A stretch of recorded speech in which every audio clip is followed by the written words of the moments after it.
Hare Krishna, everybody.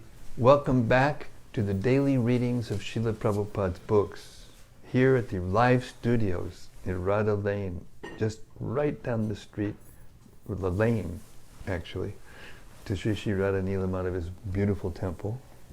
I'm here with the usual, suspects, the pure devotees of Krishna who are attached to hearing about Krishna so much so they come every night to hear.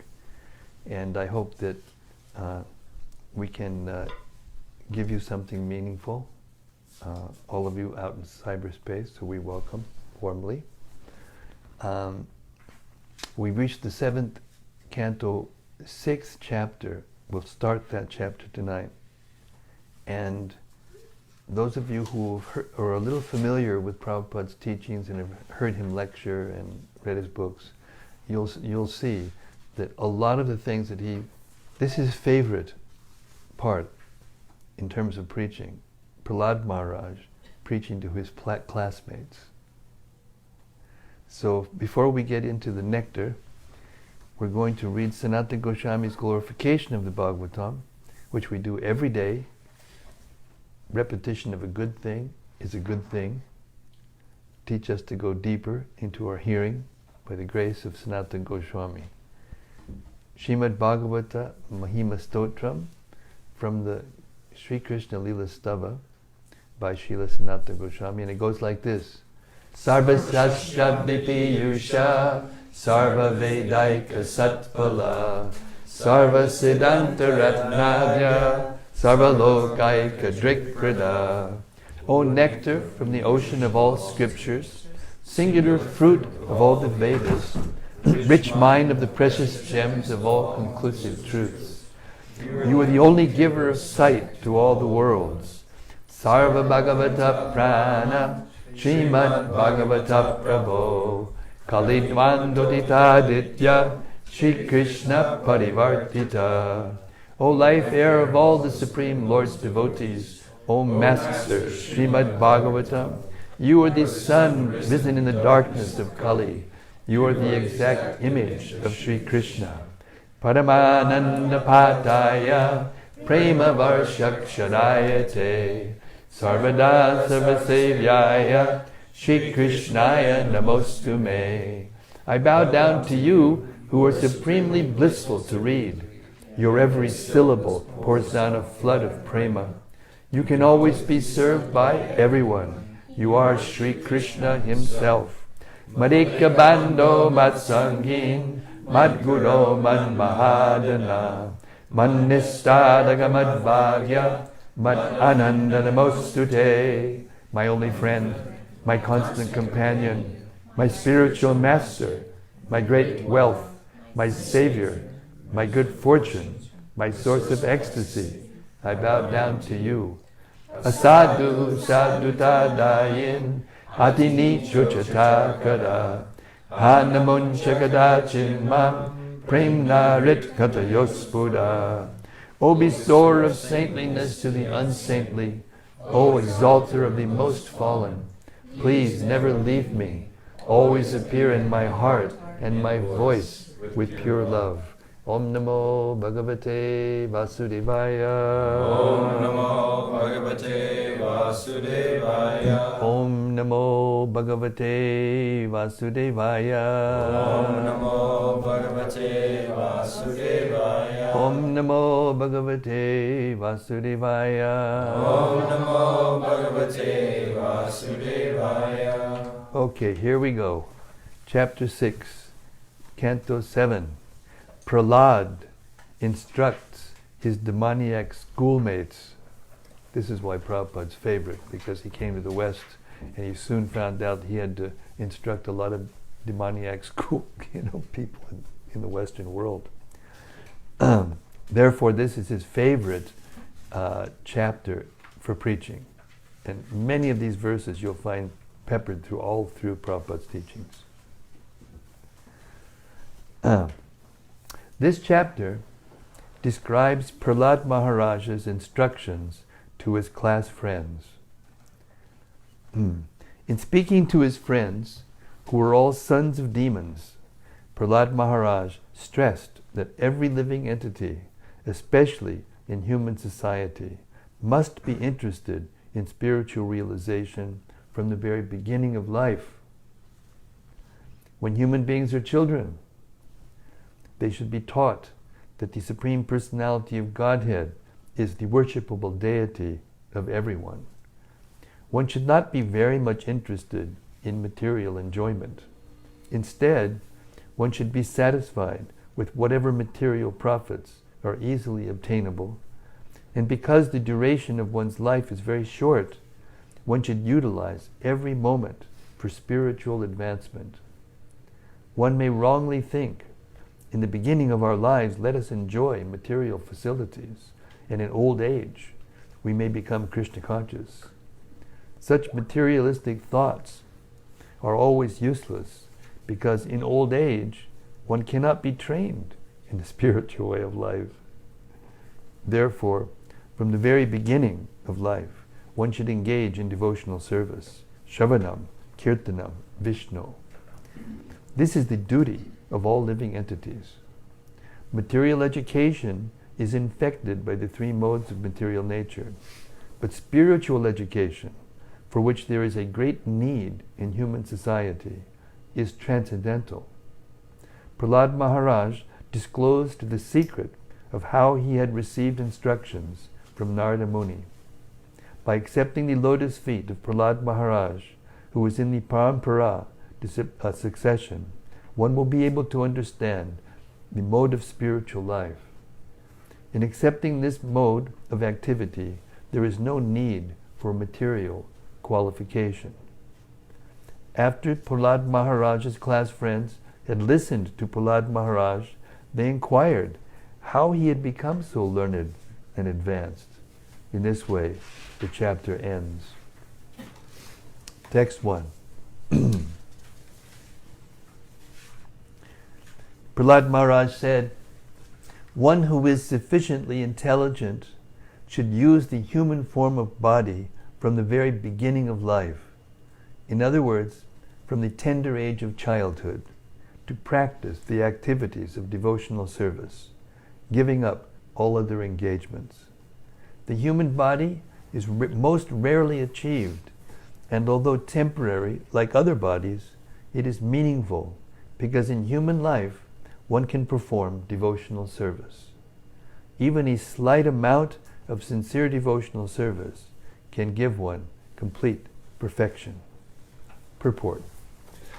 The whole purpose of Vedic civilization and of reading the Vedas is to attain the perfect stage of devotional service in the human form of life. According to the Vedic system, therefore, from the very beginning of life, the brahmacharya system is introduced, so that from one's very childhood, from the age of 5 years, one can practice modifying one's human activities so as to engage perfectly in devotional service. As confirmed in Bhagavad Gita 2:40, Swalpam apyasya dharmasya trayate mahato bhayat. Even a little advancement on this path can protect one from the most dangerous type of fear.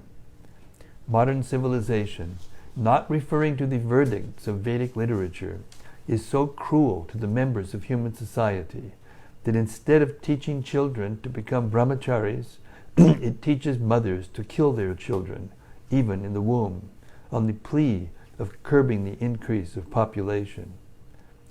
And if by chance a child is saved, he is educated only for sense gratification. Gradually, throughout the entire world, human society is losing interest in the perfection of life. Indeed, men are living like cats and dogs, spoiling the duration of their human lives by actually preparing to transmigrate again to the degraded species among the 8,400,000 forms of life.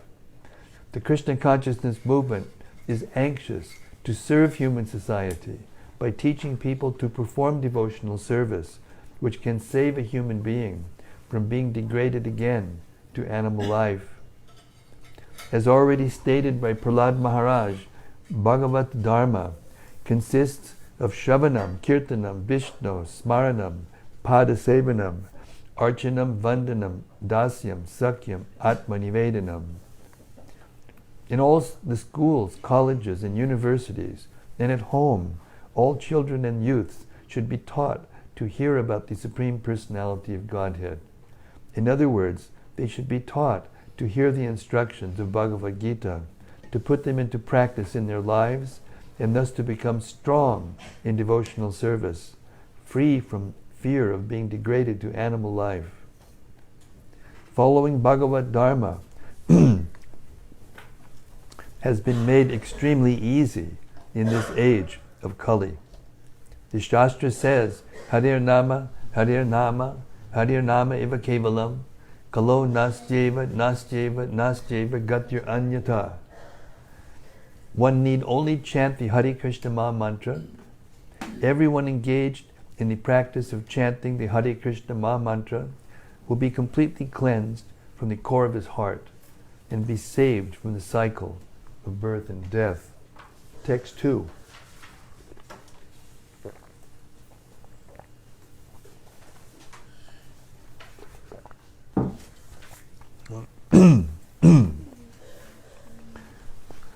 The human form of life affords one a chance to return home, back to Godhead. Therefore, every living entity, especially in the human form of life, must engage in devotional service to the lotus feet of Lord Krishna, Lord Vishnu. This devotional service is natural because Lord Vishnu, the Supreme Personality of Godhead, is the most beloved, the master of the soul, and the well-wisher of all other living beings. Purport. The Lord says in Bhagavad Gita 5:29, Bhoktaram Yagyatapasam Sarvaloka Maheshwaram Suridam Sarvabhutanam Gyatva Mam Shantim Richtati.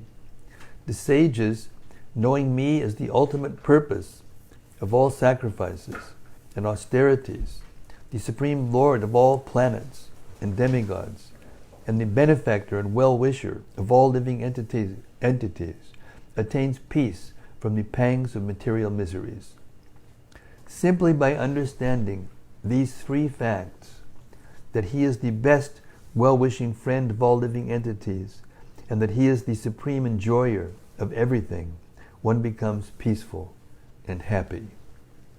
For this transcendental happiness, the living entity has wandered throughout the universe in different forms of life and different planetary systems, but because he has forgotten his intimate relationship with Vishnu, he has merely suffered life after life.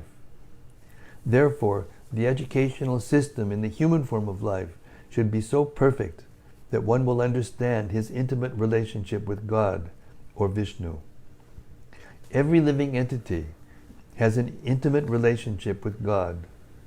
One should therefore glorify the Lord in the adoration of Shanta Rasa, or revive his eternal relationship with Vishnu as a servant in Dasya Rasa, a friend in Sakya Rasa, a parent in Vatsalya Rasa, or a conjugal lover in Madhurya Rasa. All these relationships are on the platform of love. Vishnu is the center of love for everyone, and therefore the duty of everyone is to engage in the loving service of the Lord. As stated by the Supreme Personality of Godhead, Srimad-Bhagavatam 3:25-38, Yesha Maham Priya Atma Shutacha Saka Guru Surido Daivamishdam. In any form of life, we are related with Vishnu, who is the most beloved, the Supersoul, Son, Friend, and Guru. Our eternal relationship with God can be revived in the human form of life, and that should be the goal of education. Indeed, that is the perfection of life and the perfection of education. Text 3. Prahlada Maharaj continued, My dear friends, born of demoniac families, the happiness perceived with reference to the sense objects by contact with the body can be obtained in any form of life, according to one's past fruitive activities. Such happiness is automatically obtained without endeavor, just as we obtain distress. These are all really important verses. Sukham ainindrikam daitya deha yogina dehinam sarvatra labhyate daivat yata dukkam ayatnataha. Purport. In the material world, in any form of life, there is some so-called happiness and so-called distress. No one invites distress in order to suffer, but still it comes. Similarly, if we do not endeavor to obtain the advantages of material happiness, we shall obtain them automatically. This happiness and distress are obtainable in any form of life without endeavor. Thus, there is no need to waste time and energy fighting against distress or working very hard for happiness. Our only business in the human form of life should be to revive our relationship with the Supreme Personality of Godhead and thus become qualified to return home, back to Godhead. Material happiness and distress come as soon as we accept the material body, regardless of what form. We cannot avoid such happiness and distress under any circumstances. The best use of human life, therefore, lies in reviving our relationship with the Supreme Lord, Vishnu. Text 4. Endeavors merely for sense gratification or material happiness through economic development are not to be performed, for they result only in a loss of time and energy with no actual profit. If one's endeavors are directed toward Krishna consciousness, one can surely attain the spiritual platform of self-realization. There is no such benefit from engaging oneself in economic development. Purport. We see materialistic persons busily engaged in economic development all day and all night, trying to increase their material opulence. But even if we suppose that they can get some benefit from such endeavors, that does not solve the real problem of their lives, nor do they know what the real problem of life is. This is due to a lack of spiritual education. Especially in the present age, every man is in darkness, in the bodily conception of life, not knowing anything of the spirit soul and its needs. Misguided by the blind leaders of society, people consider the body to be everything, and they are engaged in trying to keep the body materially comfortable. Such a civilization is condemned because it does not lead humanity toward knowing the real goal of life. People are simply wasting time and the valuable gift of the human form because a human being who does not cultivate spiritual life but dies like the cats and dogs is degraded in his next life. From human life, such a human is put into the cycle of continuous birth and death. Thus one loses the true benefit of human life, which is to become Krishna conscious and solve life's problems. Text 5.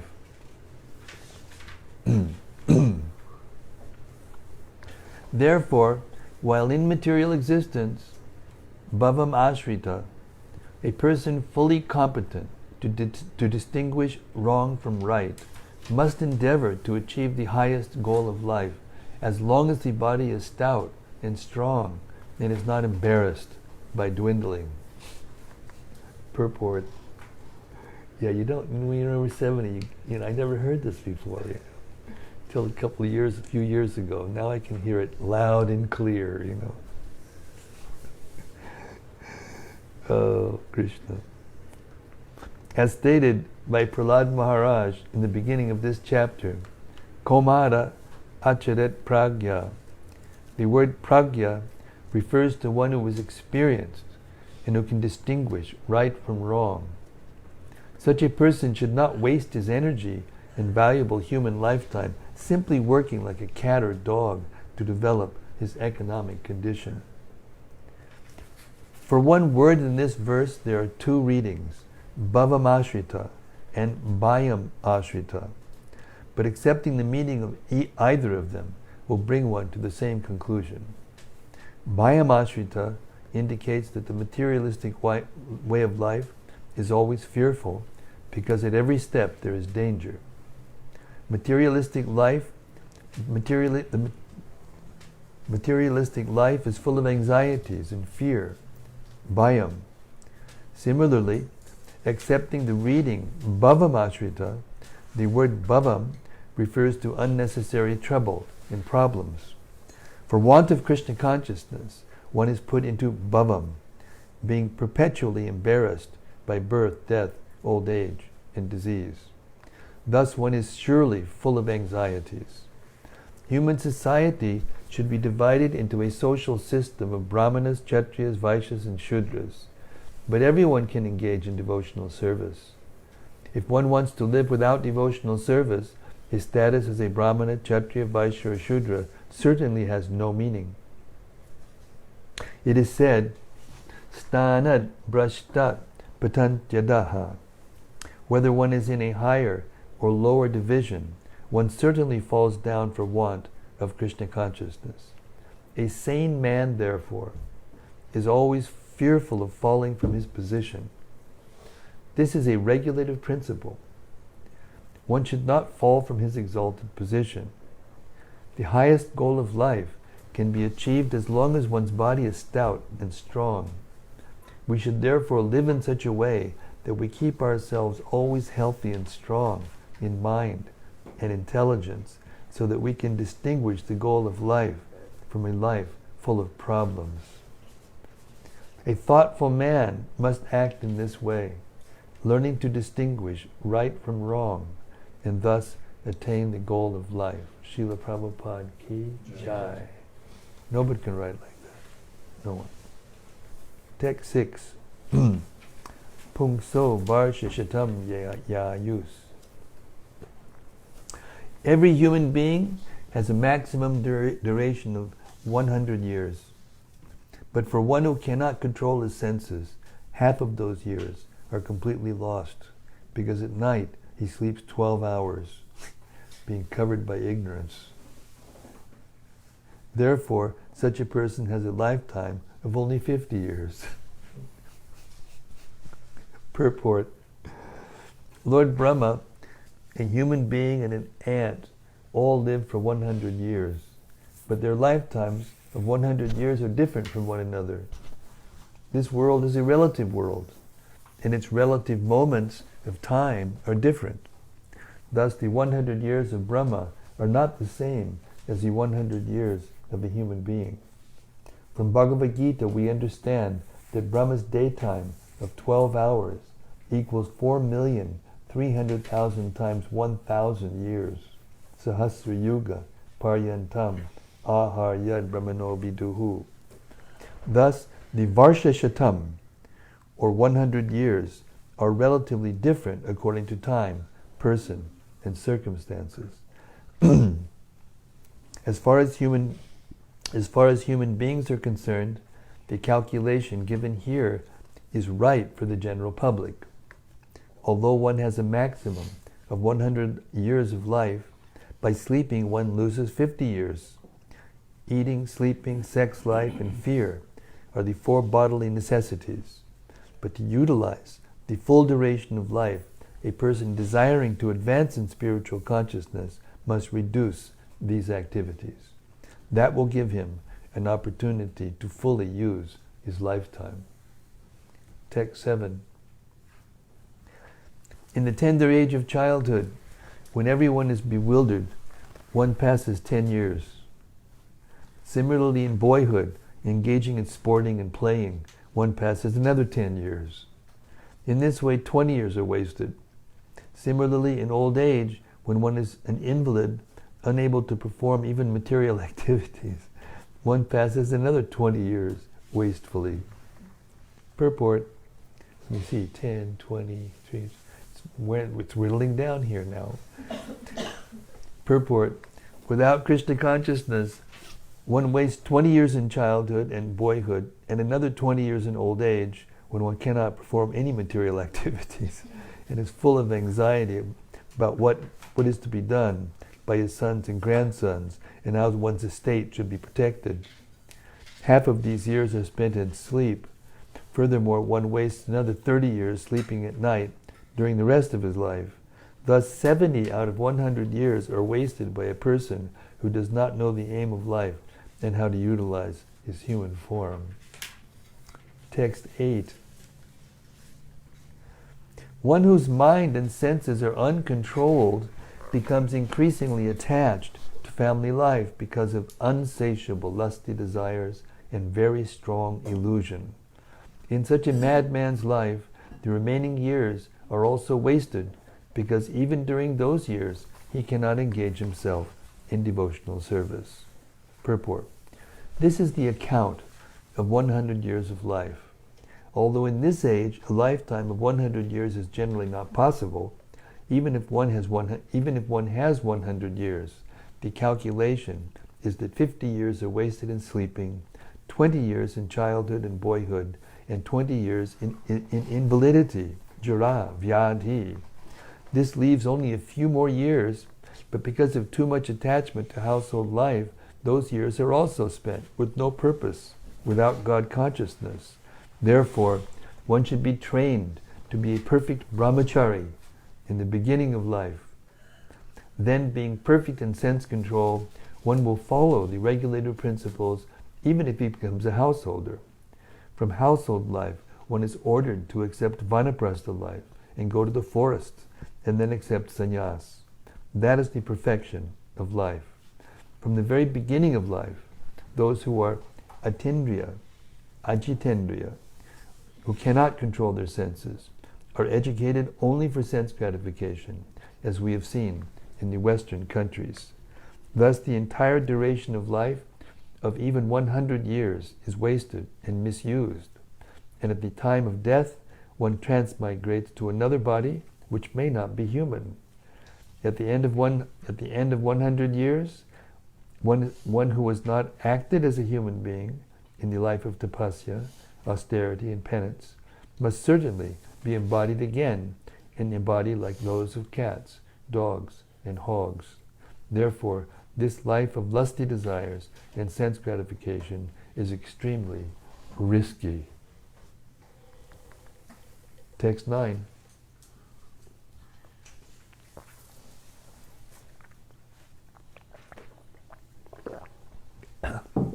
Anybody squirming in their seats yet? Oh, good. Text 9. What person, too attached to household life, due to being unable to control his senses, can liberate himself? An attached householder is bound very strongly by ropes of affection for his family, wife, children, and other relatives. Purport. Prahlada Maharaj's first proposal was Komara Achadat Pragyo Dharman Bhagavatam Iha. One who was sufficiently intelligent should use the human form of body from the very beginning of life. In other words, from the tender age of childhood, to practice the activities of devotional service, giving up all other engagements. Dharman Bhagavatam means the religious principle of reviving our relationship with the Supreme Personality of Godhead. For this purpose, Krishna personally advises Sarva Dharman Prityaja Mamekam Sharanam Braja. Give up all other duties and surrender unto me.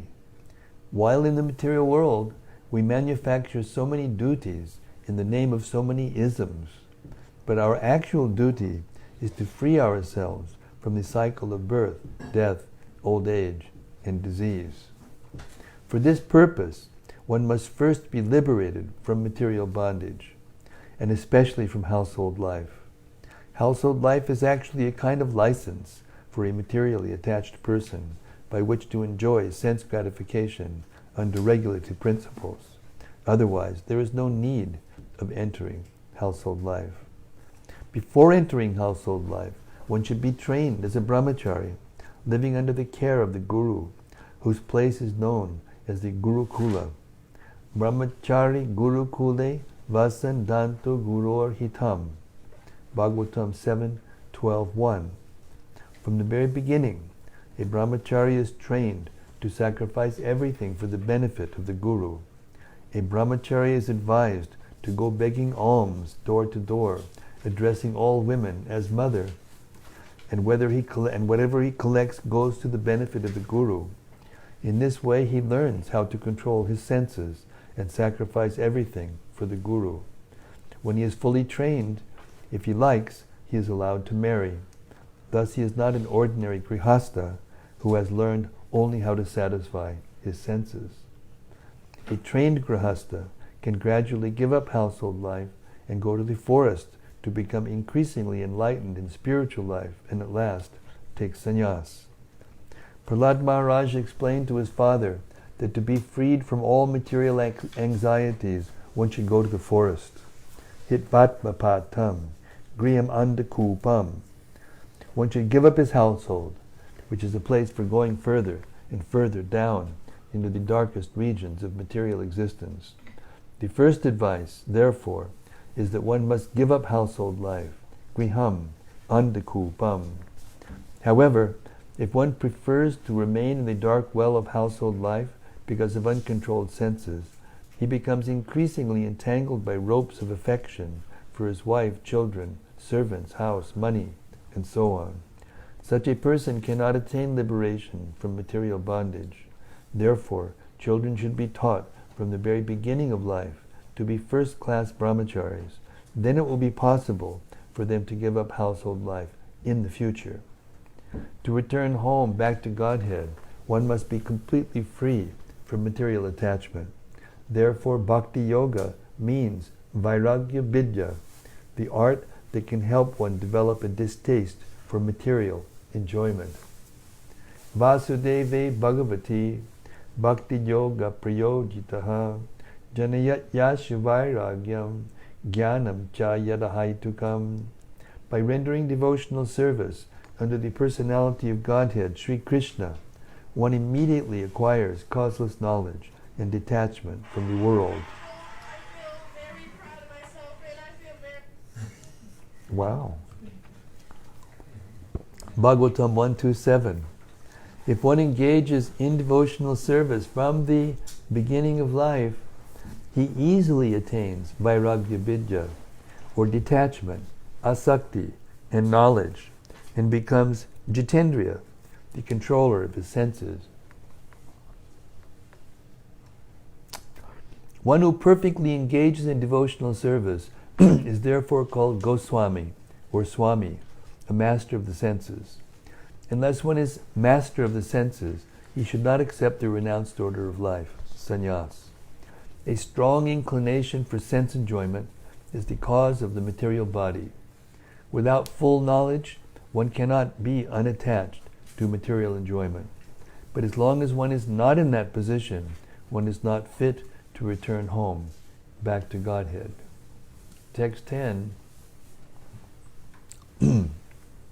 Money is so dear that one conceives of money as being sweeter than honey.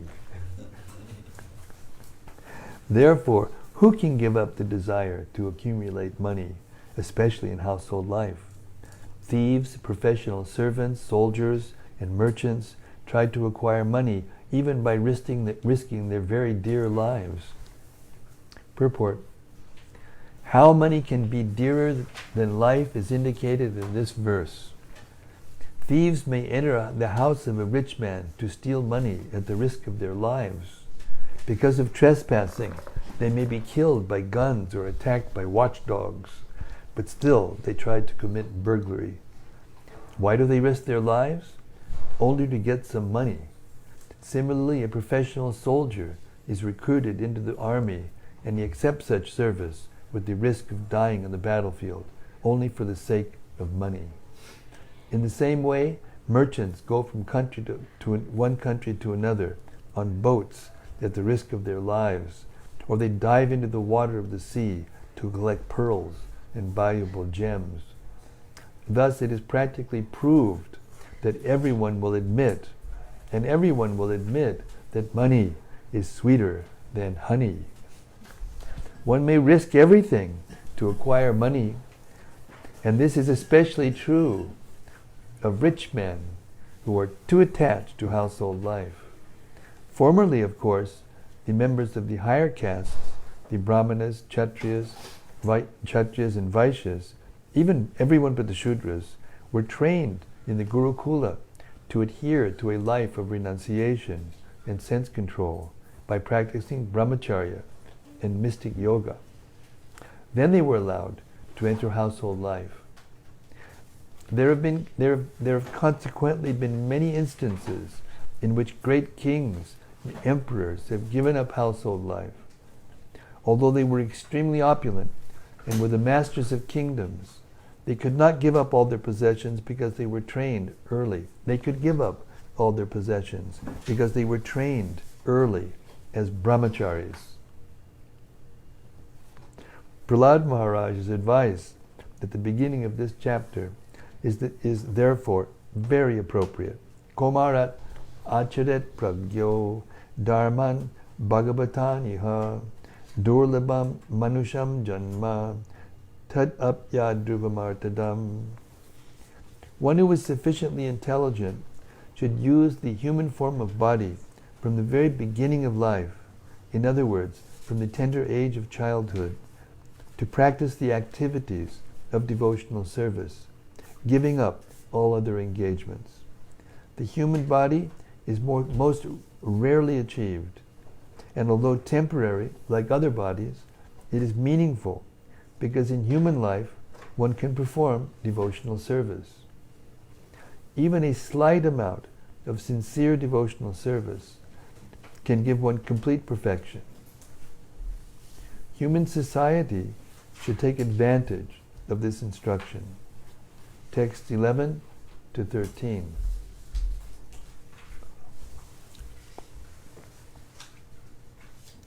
How can a person who is most affectionate to his family, the core of his heart being always filled with their pictures, give up their association? Specifically, a wife is always very kind and sympathetic and always pleases her husband in a solitary place. Who could give up the association of such a dear and affectionate wife? Small children talk in broken language, very pleasing to hear, and their affectionate father always thinks of their sweet words. How could he give up their association? One's elderly parents and one's sons and daughters are also very dear. A daughter is especially dear to her father, and while living at her husband's house, she is always in his mind. Who could give up that association? Aside from this, in household affairs, there are many decorated items of household furniture, and there are also animals and servants. Who could give up such comforts?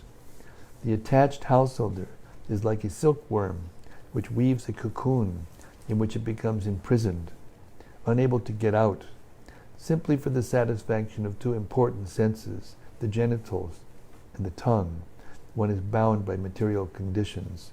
How can one escape? Purport. In household affairs, the first attraction is a beautiful and pleasing wife, who increases household attraction more and more. One enjoys his wife with two prominent sense organs, namely the tongue and the genitals. The wife speaks very sweetly. This is certainly an attraction. Then she prepares very palatable foods to satisfy the tongue, and when the tongue is satisfied, one gains strength in the other sense organs, especially the genitals. Thus the wife gives pleasure in sexual intercourse. Household life means sex life. Yan, maitunadi, grihamedi, sukham, vituchcham. This is encouraged by the tongue. Then there are children. A baby gives pleasure by speaking sweet words in spoken language, and when the sons and daughters are grown up, one becomes involved in their education and marriage. Then there are one's own father and mother. And then there are one's own father and mother to be taken care of, and one also becomes concerned with the social atmosphere and with pleasing his brothers and sisters. A man becomes increasingly entangled in household affairs, so much so that leaving them becomes almost impossible. Thus the household becomes griham, andakupam, a dark well into which the man has fallen. For such a man to get out is extremely difficult, unless he is helped by a strong person, the spiritual master, who helps the fallen person with the strong rope of spiritual instructions. A fallen person should take advantage of this rope, and then the spiritual master or the Supreme Personality of Godhead Krishna will take him out of the dark well. Text 14. One who is too attached cannot understand that he is wasting his valuable life for the maintenance of his family. He also fails to understand that the purpose of human life, a life suitable for realization of the absolute truth, is being imperceptibly spoiled. However, he is very cleverly attentive to seeing that not a single farthing is lost by mismanagement. Thus, although an attached person in material existence always suffers from threefold miseries, he does not develop a distaste for the way of material existence. Purport. A foolish man does not understand the values of human life, nor does he understand how he is wasting his valuable life simply for the maintenance of his family members. He is expert in calculating the loss of pounds, shillings, and pence, but he is so foolish that he does not know how much money he is losing, even according to material considerations. Chanakya Pandit gives the example that a moment of life cannot be purchased in exchange for millions of dollars. A foolish person, however, wastes such a valuable life without knowing how much he is losing, even according to monetary calculations. Although a materialistic person is expert in calculating costs and doing business, he does not realize that he is misusing his costly life for want of knowledge. Even though such a materialistic person is always suffering threefold miseries, he is not intelligent enough to seize his materialistic way of life. Text 15. If a person is too attached to the duties of family maintenance,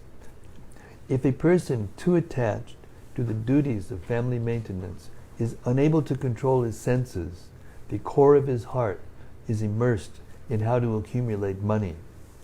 Although he knows that one who takes the wealth of others will be punished by the law of the government, and by the laws of Yamaraj, after death, he continues cheating others to acquire money. Purport. Especially in these days, people do not believe in the next life, or in the court of Yamaraj, and the various punishments of the sinful. But at least one should know that one who cheats others to acquire money will be punished by the laws of the government. Nonetheless, people do not care about the laws of this life or those governing the next. Despite whatever knowledge one has, one cannot stop his sinful activities if he is unable to control his senses.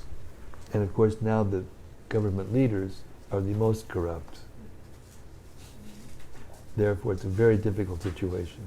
Now, text 16. Oh my friend, now just let's remind ourselves, this is a 5-year-old preaching to his classmates. It's so profound when you put it into that perspective.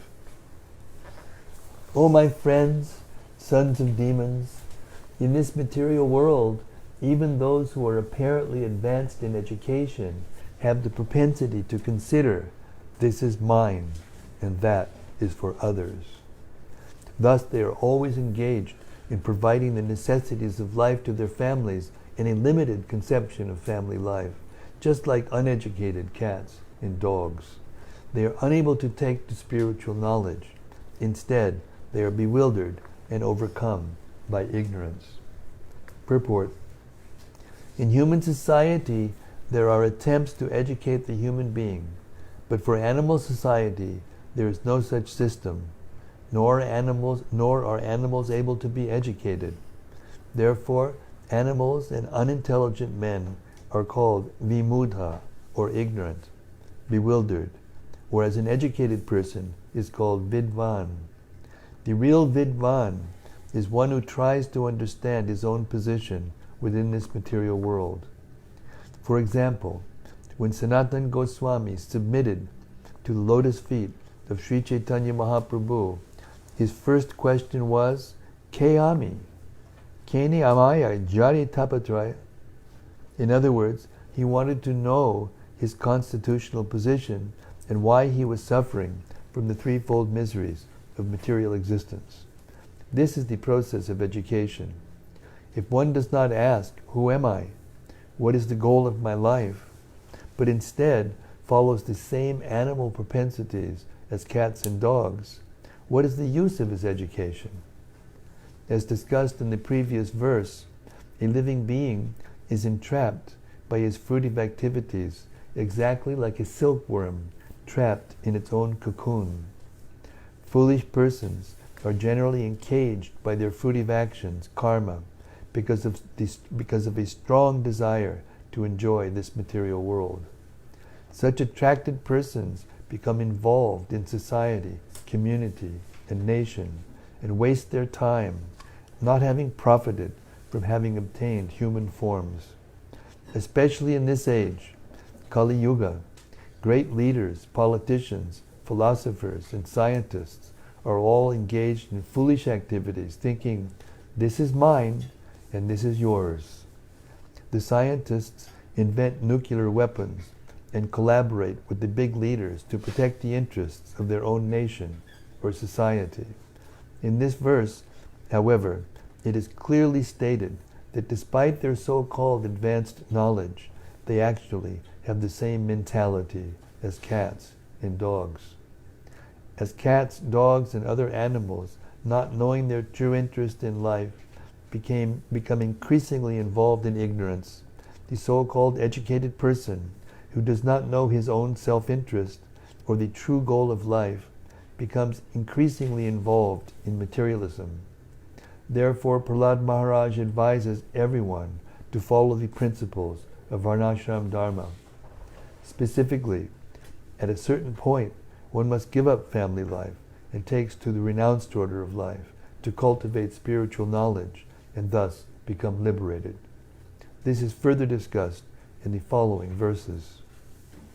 17 and 18. My dear friends, O sons of the demons, it is certain that no one bereft of knowledge of the Supreme Personality of Godhead has been able to liberate himself from material bondage at any time or in any country. Rather, those bereft of knowledge of the Lord are bound by the material laws. They are factually addicted to sense gratification, and their target is woman. Indeed, they are actually playthings in the hands of attractive women. Victimized by such a conception of life, they become surrounded by children, grandchildren, and great-grandchildren, and thus they are shackled to material bondage. Those who are very much addicted to this conception of life are called demons. Therefore, although you are sons of demons, keep aloof from such persons and take shelter of the Supreme Personality of Godhead, Narayana, the origin of all the demigods. Because the ultimate goal for the devotees of Narayana is liberation from the bondage of material existence. Purport. Prahlada Maharaj has maintained the philosophical point of view that one should give up the dark well of family life and go to the forest to take shelter of the lotus feet of the Supreme Personality of Godhead. Hitvatvapatam griham andakupam vanam gato yad danim ashrayeta. In this verse, also, he stresses the same point. In the history of human society, no one, at any time or any place, has been liberated because of too much affection and attachment for his family. Even in those who are apparently very educated, the same family attachment is there. They cannot give up the association of their families, even in old age or invalidity, for they are attached to sense enjoyment. As we have several times discussed, Yan maitunadi grihamedi sukam bitucham So-called householders are simply attracted by sexual enjoyment. Thus, they keep themselves shackled in family life, and furthermore, they want their children to be shackled in the same way. Playing the parts of playboys in the hands of women, they glide down to the darkest regions of material existence. Andanta gobir vishatam tamishram punak punas charvita charvananam. Because they are unable to control their senses, they continue a life of chewing the chewed, and therefore descend to the darkest material regions. One should give up the association of such demons and adhere to the association of devotees. Thus one will be able to be liberated from material bondage. Srila Prabhupada ki jai. Text 19. My dear sons of demons, the Supreme Personality of Godhead, Narayana, is the original Supersoul, the Father of all living entities. Consequently, there are no impediments to pleasing Him or worshipping Him under any conditions, whether one be a child or an old man. The relationship between the living entities and the Supreme Personality of Godhead is always a fact, and therefore there is no difficulty in pleasing the Lord. Purport. One may ask, one is certainly very attached to family life, but if one gives up family life to be attached to the service of the Lord, one must undergo the same endeavor and trouble. Therefore, what is the benefit of taking the trouble to engage in the service of the Lord? This is not a valid objection.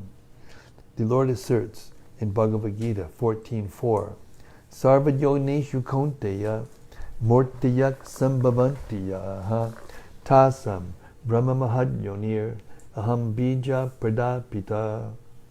It should be understood that all species of life, O son of Kunti, are made possible by birth in this material nature, and that I am the seed-giving Father. The Supreme Lord, Narayana, is the seed-giving Father of all living entities, because the living entities are parts and parcels of the Supreme Lord. Mame bangsho jiva bhuta. As there is no difficulty in establishing the intimate relationship between a father and son, there is no difficulty in re-establishing the natural, intimate relationship between Narayana and the living entities. Swalpamapyasya dharmasya trayate mahato bayat. If one performs even very slight devotional service, Narayana is always ready to save one from the greatest danger. The definite example is Ajamil. Ajamil separated himself from the Supreme Personality of Godhead by performing many sinful activities and was condemned by Yamaraj to be very severely punished. But because at the time of death he chanted the names of Narayana, although he was calling out not for the Supreme Lord Narayana, but for his own son, for his son named Narayana, he was saved from the hands of Yamaraj. Therefore, pleasing Narayana does not require as much endeavor as pleasing one's family, community, and nation. We have seen important political leaders killed for a slight discrepancy in their behavior.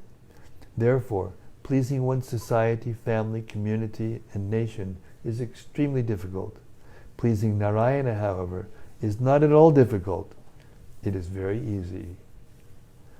One's duty is to revive one's relationship with Narayana. A slight endeavor in this direction will make the attempt successful, whereas one will never be successful in pleasing his so-called family, society, and nation, even if one endeavors to sacrifice his life. The simple endeavor involved in the devotional service of Shravanam, Kirtanam, Vishnu, hearing and chanting the holy name of the Lord, can make one successful in pleasing the Supreme Personality of Godhead. Sri Chaitanya Mahaprabhu has therefore bestowed his blessings by saying, Pranam Vijayate, Sri Krishna, Sankirtanam. All glories to Sri Krishna, Sankirtana. If one wants to derive the actual benefit from this human form, he must take to the chanting of the holy name of the Lord. Hare Krishna. Hare Krishna, Krishna Krishna, Hare Hare. Hare Ram, Rama Rama, Hare Hare. Okay, we'll stop there, a reading for tonight. Went fast, eh? Okay, open mic. Not tonight, huh? Too heavy? Okay. Sticking break.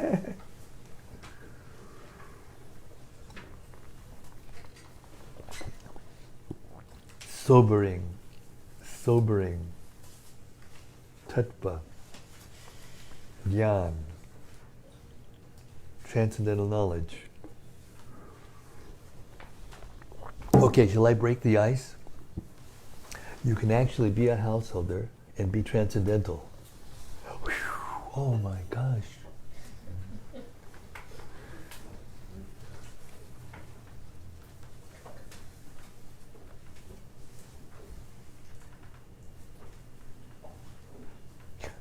Yes, please, Bhakti Doug, enlighten us further.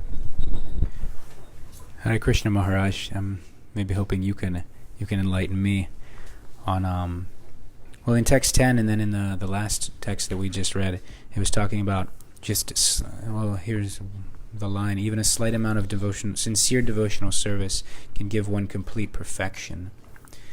So could you just go expand on this a little bit, just what a slight amount means and how that can actually perfect one? Well, I mean, Prabhupada gave the example of a Jamil. Mm-hmm. You know, he was, get yourself initiated. Get a name of Krishna for your name.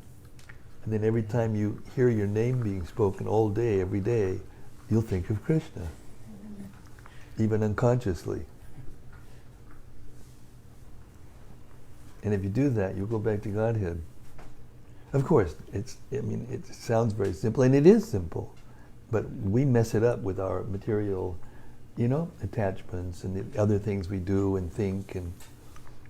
But to please Krishna is very simple. I mean, Prabhupada said it very clearly in this purport. We work very hard. Look at when Prabhupada came here, you know what he told us? It made us kind of like a little squeamish at first, but once we got it, it made us laugh. He said, "Don't think that I am just saying cats and dogs. I am seeing cats and dogs."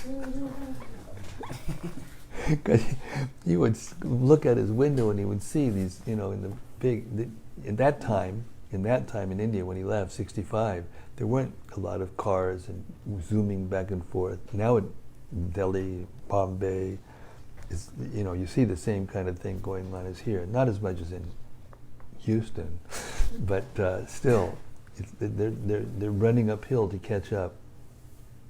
Or running downhill. Anyway, so when Prabhupada watched and saw this culture, and he saw everybody zooming so fast, 70 miles an hour here to there, here and there, and he just laughed and he said, "What do they do? Why are they?" And they don't know where they're going, and they don't know why they're doing it, and they're just zooming, and they're working so hard. And even if they don't have a car, they get up really early in the morning, and they fight to get on a train, especially in Bombay, and they squeeze into this sardine can, with so many other people, and then they get to the other side after an hour of this hell, and then they have to get transport down to New York. It's the same, They come from Long Island, and they come from here, and they come from there to Manhattan to work hard, really hard, and you have to make a lot of money to live in these cities. Take Tokyo, Hong Kong, New York, Houston. You got to leave a lot of money what to speak of San Francisco. In San Francisco now, if you're making over $100,000 a year, you're on the poverty level.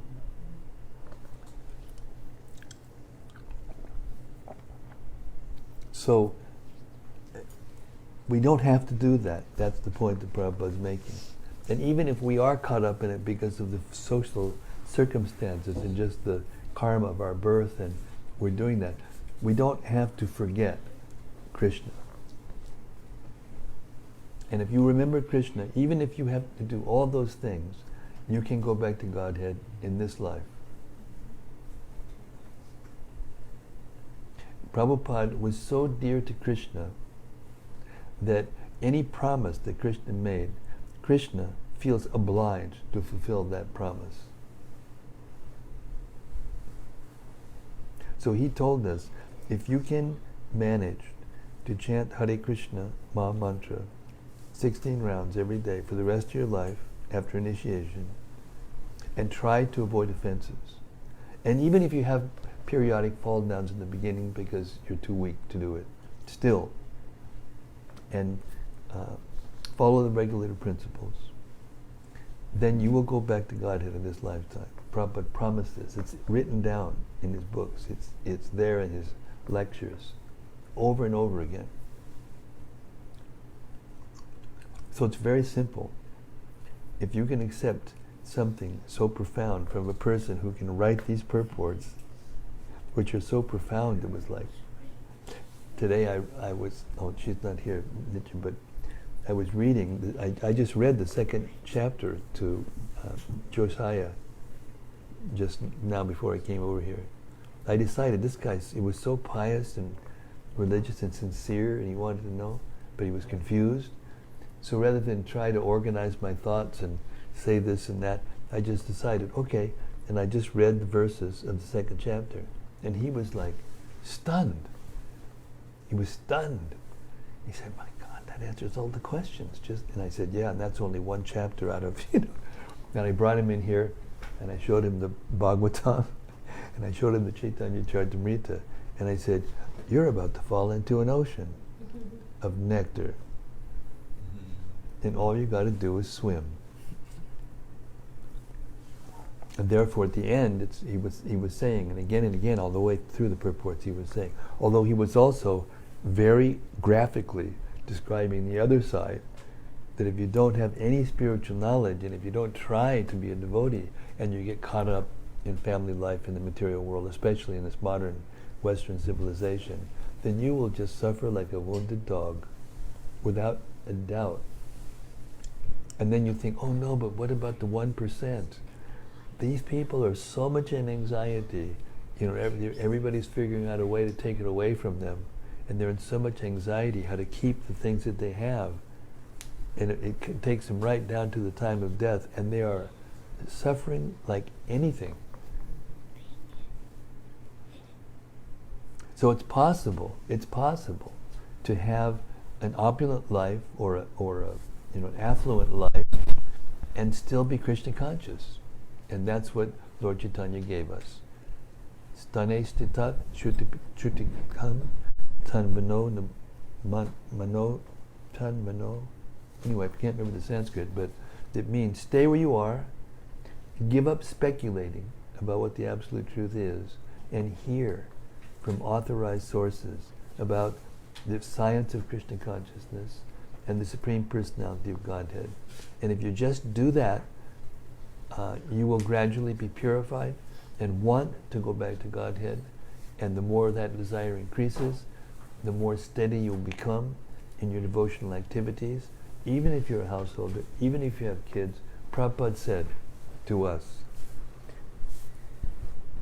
a grihasta, a bona fide grihasta, will treat his family members and his occupational duties as if he is handpicked.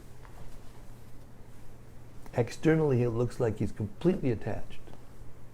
But internally, he said, and he put his hand up like this, and he put the fingers completely together. I mean, you can say this much, this much, this much, but he put his fingers together and he says, but he's not attached this much. That's inconceivable in the materialistic, culture, materialistic way of life, materialistic mentality. But it's possible. Because Krishna is so attractive, and this philosophy is so powerful, that if you just agree to hear every day like this, you will become detached, you will become Krishna conscious. And we have families taking care of their elder family members, and they're all devotees, and they're all going back to Godhead. You don't have to give up all those things.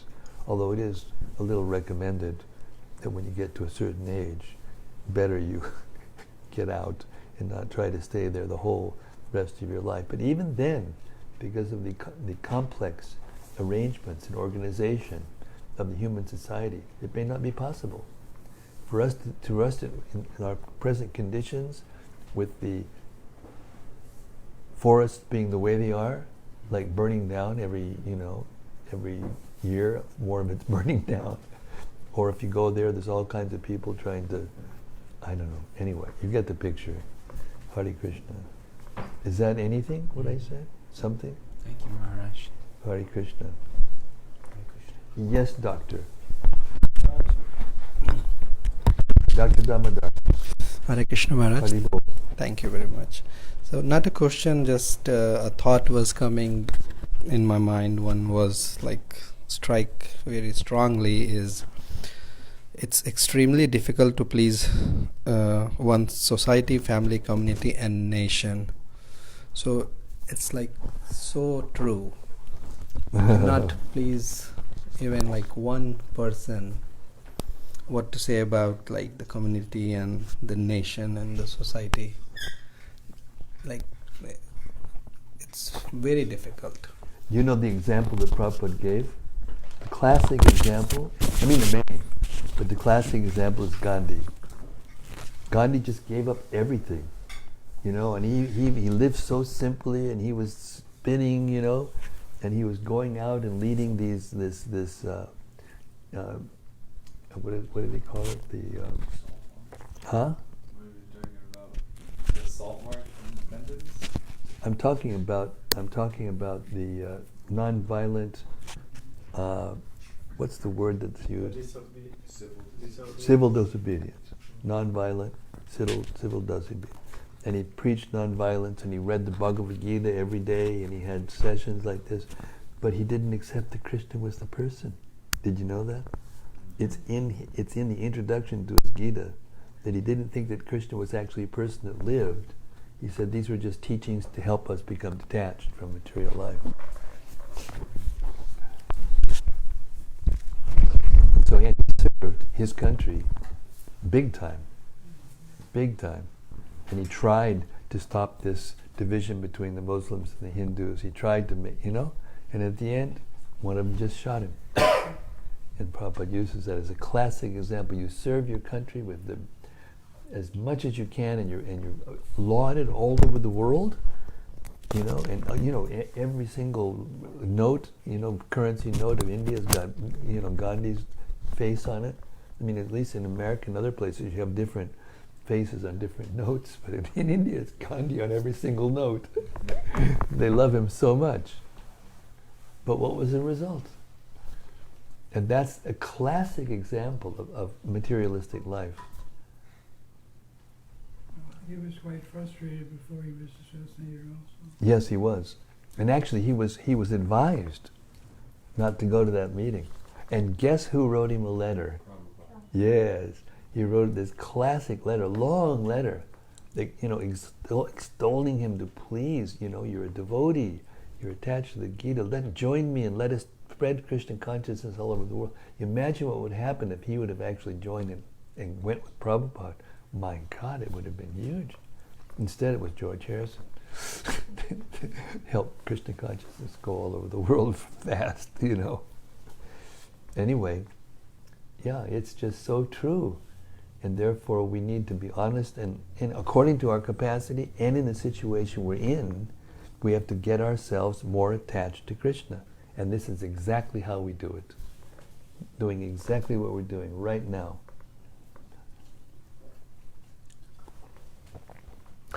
Sage, local saint, go ahead. Is there something there? No. Okay. When Prabhupada's Guru Maharaj, Prabhupada said that he wanted to get the British out of India before doing devotional service. And his Guru Maharaj said it's so difficult to make things perfect in the material world. There'll never be a perfect political time, or a perfect family time, or perfect time in you don't ever have enough money or anything, but there's always now is the best time to do devotional service. Yeah. So it's, in that sense, it's easier to turn to Krishna because he's our eternal Father and our eternal. We have eternal connection with him, but we don't have quite the same connection with anyone else. Anyone else? That's right. And when Prabhupada explained the history of the politics of India, everybody thinks it was Gandhi that got to kick the British out. But Prabhupada had another vision of it because he was right in the middle of it, right in Calcutta, And he said that, what's his name? Subhash Chandra Bose. He was really smart. And he made an arrangement with Hitler that anybody who was captured, Indian body was captured, they'd give them to him. And he started building up this army, a national army. And when the British saw this and saw that this is what's going to happen, because they were fighting against the Germans, then they understood, oops, this is going to be trouble. And that was, more of a reason. It was not that Gandhi didn't do something, he did something, substantial, but actually it was a military thing that actually, broke the back of the British. Okay. I'm going to go now, with your permission. Hare Krishna. Thank you very much. Such a lovely reading. I know it's hard to hear sometimes, because we're all attached to our bodies and the things we have to keep the body strong. But therefore, Prabhupada said over and over again, while you're strong, while you can strong and still do it, get attached to Krishna, because when you get older, it's tough, tougher. Okay, Prahlada Maharaj ki jai. The teachings of Prahlada Maharaj ki jai. Srimad-Bhagavatam ki jai. Gaur Premanandi. See you tomorrow night, same place, same time, same station. Hare Krishna.